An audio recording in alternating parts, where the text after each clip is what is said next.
Chapter 4 0530 hours, September 24th, 2517, military calendar. Epsilon Eridani System, Reach Military Complex, Planet Reach. Wake up, trainee! John rolled over in his cot and went back to sleep. He was dimly aware that this wasn't his room and that there were other people here. A shock jolted him, from his bare feet to the base of his spine. He yelled in surprise and fell off the cot.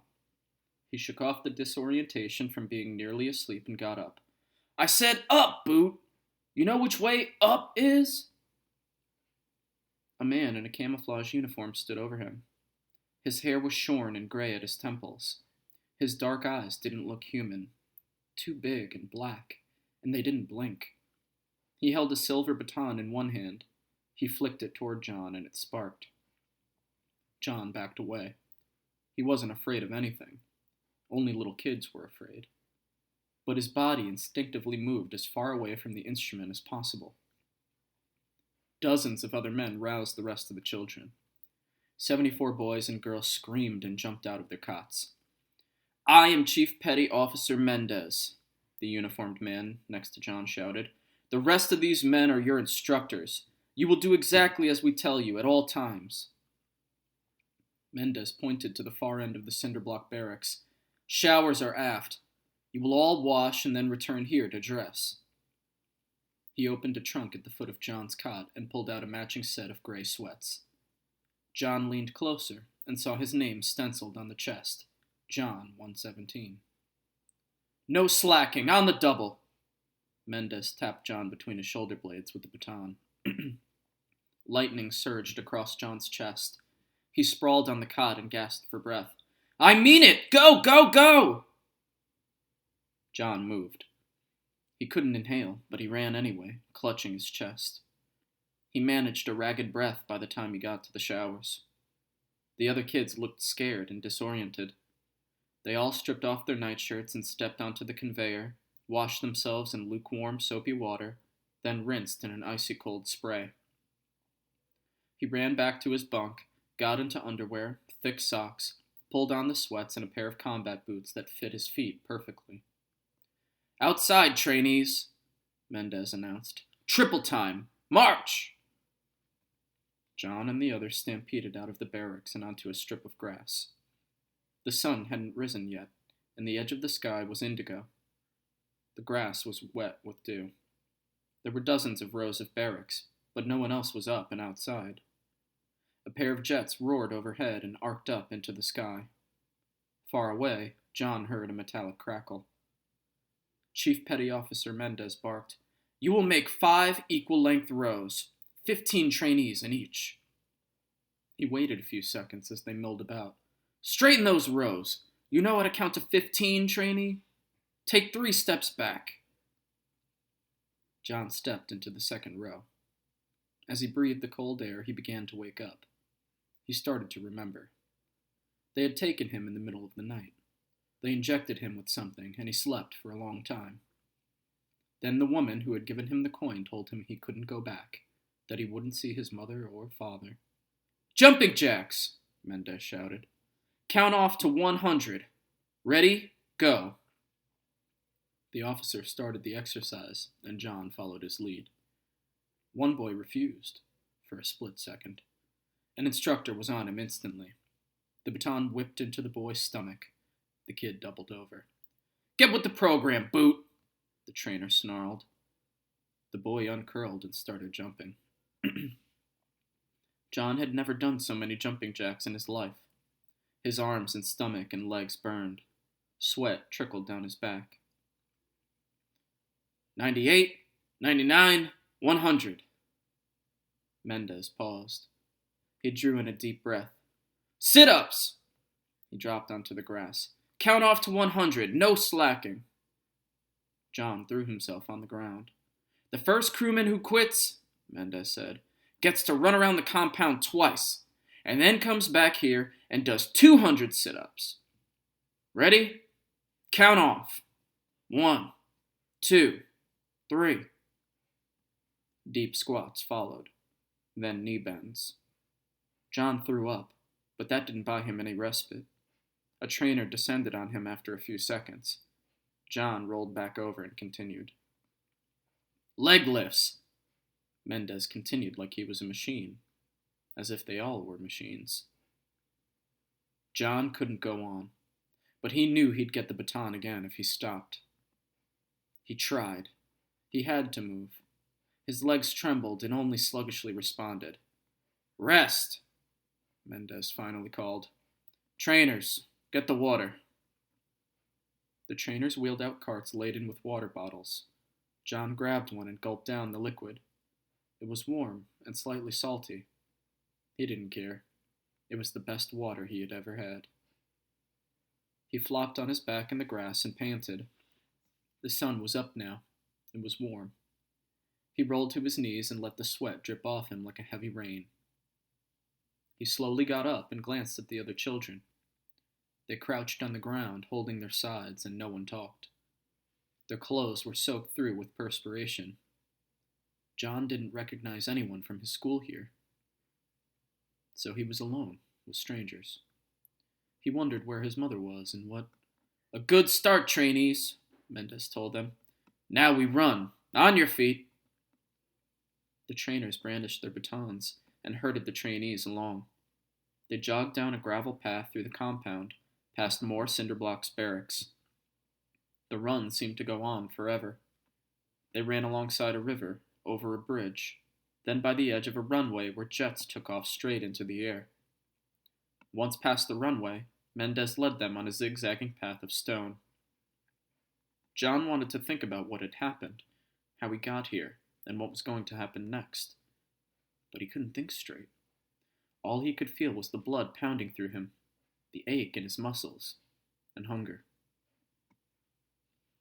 They ran into a courtyard of smooth flagstones. A pole in the center flew the colors of the UNSC, a blue field with stars and earth in the corner. At the far end of the yard was a building with a scalloped dome and white columns, and dozens of wide steps leading to the entrance. The words Naval Officers Academy were chiseled into the arch over the entrance. A woman stood on the top step and beckoned to them. She wore a white sheet wrapped around her body. She looked old to John, yet young at the same time. Then he saw the motes of light orbiting her head and knew she was an AI. He had seen them on vids. She wasn't solid, but she was still real. Excellent work, Chief Petty Officer Mendez, she said in a resonant silk-smooth voice. She turned to the children. Welcome. My name is Deja, and I will be your teacher. Please come in. Class is about to start. John groaned out loud. Several of the others grumbled too. She turned and started to walk inside. Of course, she said, if you prefer to skip your lessons, you may continue the morning's calisthenics. John double-timed up the steps. It was cool inside. A tray with crackers and a carton of milk had been laid out for each of them. John nibbled on the dry, stale food, then gulped down his milk. John was so tired he wanted to lay his head down on the desk and take a nap, until Deja started to tell them about a battle and how 300 soldiers fought against thousands of Persian infantry. A holographic countryside appeared in the classroom. The children walked around the miniature mountains and hills and let the edge of the illusionary sea lap at their boots. Toy-sized soldiers marched toward what Deja explained was Thermopylae, a narrow strip of land between steep mountains and the sea. Thousands of soldiers marched toward the 300 who guarded the pass. The soldiers fought. Spears and shields splintered, swords flashed and spilled blood. John couldn't take his eyes off the spectacle. Deja explained that the 300 were Spartans, and they were the best soldiers who had ever lived. They had been trained to fight since they were children. No one could beat them. John watched, fascinated, as the holographic Spartans slaughtered the Persian spearmen.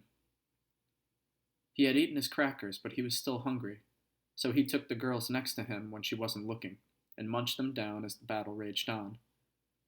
His stomach still growled and grumbled.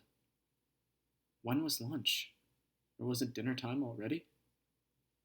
The Persians broke and ran, and the Spartans stood victorious on the field. The children cheered. They wanted to see it again. That's all for today, Deja said. We'll continue tomorrow, and I'll show you some wolves. Now it's time for you to go to the playground. Playground? John said. That was perfect. He could finally just sit on a swing, relax, and think for a moment. He ran out of the room, as did the other trainees. Chief Petty Officer Mendez and the trainers waited for them outside the classroom. Time for the playground, Mendez said, and waved the children closer. It's a short run. Fall in. The short run turned into 2 miles, and the playground was like nothing John had ever seen. It was a forest of 20-meter-tall wooden poles. Rope cargo nets and bridges stretched between the poles. They swayed, crossed, and crisscrossed one another, a maze suspended in the air. There were slide poles and knotted climbing ropes. There were swings and suspended platforms. There were ropes looped through pulleys and tied to baskets that looked sturdy enough to hoist a person.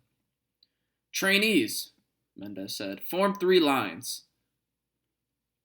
The instructors moved in to herd them, but John and the others made 3 rows without comment or fuss. The first person in every row will be team number 1, Mendez said. The second person in each row will be team number 2, and so on. If you do not understand this, speak up now. No one spoke. John looked to his right. A boy with sandy hair, green eyes, and darkly tanned skin gave him a weary smile. Stenciled on his sweat top was Samuel 034. In the row beyond Samuel was a girl. She was taller than John and skinny, with a long mane of hair dyed blue, Kelly 87. She didn't look too happy to see him. Today's game, Mendez explained, is called Ring the Bell. He pointed to the tallest pole on the playground. It stood an additional 10 meters above the others, and had a steel slide pole next to it. Hung at the very top of that pole was a brass bell. There are many ways to get to the bell, he told them. I leave it up to each team to find their own way. When every member of your team has rung the bell, you are to get groundside double time and run back here across this finish line. Mendez took his baton and scratched a straight line in the sand. John raised his hand. Mendez glared at him for a moment with those black, unblinking eyes. A question, trainee? What do we win? Mendez cocked one eyebrow and appraised John. You win dinner, number 117. Tonight dinner is roast turkey, gravy and mashed potatoes, corn on the cob, brownies, and ice cream. A murmur of approval swept through the children. But, Mendez added, for there to be winners, there must be a loser. The last team to finish goes without food. The children fell silent, and then looked at each other warily. Make ready, Mendez said. I'm Sam, the boy whispered to John and the girl on their team. She said, I'm Kelly. John just looked at them and said nothing. The girl would slow him down. Too bad. He was hungry, and he wasn't about to let them make him lose. Go! Mendez shouted. John ran through the pack of children and scrambled up a cargo net onto a platform. He raced across the bridge, jumped onto the next platform just in time. The bridge flipped and sent 5 others into the water below. He paused at the rope tied to the large basket. It ran up through a pulley and then back down. He didn't think he was strong enough to pull himself up in it. Instead, he tackled a knotted climbing rope and scrunched his body up.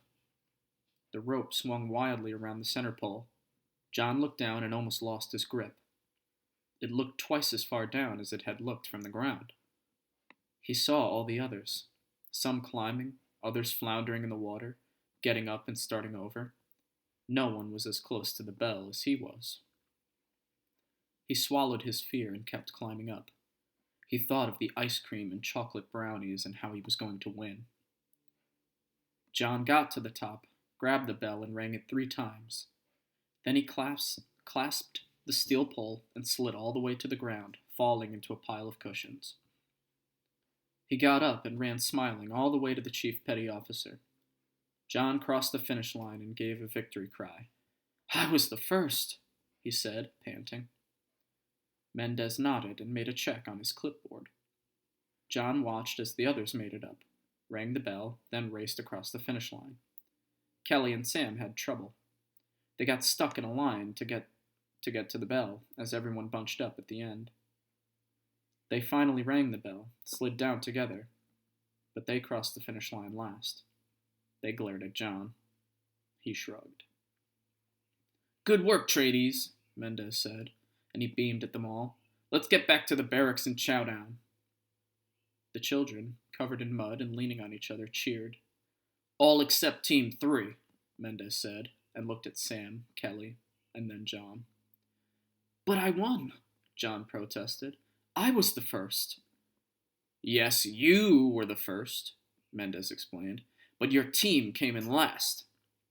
He then addressed all the children. "Remember this. You don't win unless your team wins. One person winning at the expense of the group means that you lose." John ran in a stupor all the way back to the barracks. It wasn't fair. He had won. How can you win and still lose? He watched as the others stuffed themselves with turkey, white meat dripping with gravy. They spooned down mountains of vanilla ice cream and left the mess hall with chocolate encrusting the corners of their mouths. John got a liter of water. He drank it, but it didn't have any taste. It did nothing to fill his hunger. He wanted to cry, but he was too tired. He collapsed in his bunk, thinking of ways to get even with Sam and Kelly for messing him up. But he couldn't think. Every muscle and bone ached. John fell asleep as soon as his head hit the flat pillow. The next day was the same, calisthenics and running all morning, then class until afternoon. Today Deja taught them about wolves. The classroom became a holographic meadow, and the children watched 7 wolves hunt a moose. The pack worked together, striking wherever the giant beast wasn't facing. It was fascinating and horrifying to watch the wolves track down and then devour an animal many times their size. John avoided Sam and Kelly in the classroom. He stole a few extra crackers when no one was looking, but they didn't dull his hunger. After class, they ran back to the playground. Today, it was different. There were fewer bridges and more complicated rope and pulley systems. The pole with the bell was now 20 meters taller than any of the others. "Same teams as yesterday," Mendez announced. Sam and Kelly walked up to John. Sam shoved him. John's temper flared. He wanted to hit Sam in the face, but he was too tired. He'd need all his strength to get to the bell. "You better help us," Sam hissed, "or I'll push you off one of those platforms." "And I'll jump on top of you," Kelly added. "Okay," John whispered. "Just try not to slow me down." John examined the course. It was like doing a maze on paper, only this one twisted and turned into and out of the page. Many bridges and rope ladders led to dead ends. He squinted, then found one possible route. He nudged Sam and Kelly, then pointed. "Look," he said. "That basket and rope on the far side. It goes straight to the top. It's a long pull, though." He flexed his biceps, uncertain if he could make it in his weakened state. "We can do it," Sam said. John glanced at the other teams. They were searching the course as well. "We'll have to make a quick run for it," he said. "Make sure no one else gets there first." "I'm fast," Kelly said. "Real fast." "Trainees, get ready," Mendez shouted. "Okay," John said. "You sprint ahead and hold it for us." "Go!" Kelly shot forward. John had never seen anyone move like her. She ran like the wolves he had seen today. Her feet seemed barely to touch the ground. She got to the basket. John and Sam were only halfway there. One boy beat them to the basket. "Get out," he ordered Kelly. "I'm going up." Sam and John ran up and pushed him back. "Wait your turn," Sam said. John and Sam joined Kelly in the basket. Together they pulled on the rope and raised themselves up. There was a lot of rope. For every 3 meters they pulled, they only rose 1 meter. A breeze made the basket sway and bounce into the pole. Faster, John urged. They pulled as one person, 6 hands working in unison, and accelerated into the sky. They didn't get there first. They were third. Each of them got to ring the bell, though. Kelly, Sam, and John. They slid down the pole. Kelly and Sam waited for John to land, and then together they ran across the finish line. Chief Petty Officer Mendez watched them. He didn't say anything, but John thought he saw a smile flicker across his face. Sam clapped John and Kelly on their backs. "That was good work," Sam said. He looked thoughtful for a moment, then said, "We can be friends. I mean, if you want. It'd be no big deal." Kelly shrugged and replied, "Sure." "Okay," John said. "Friends."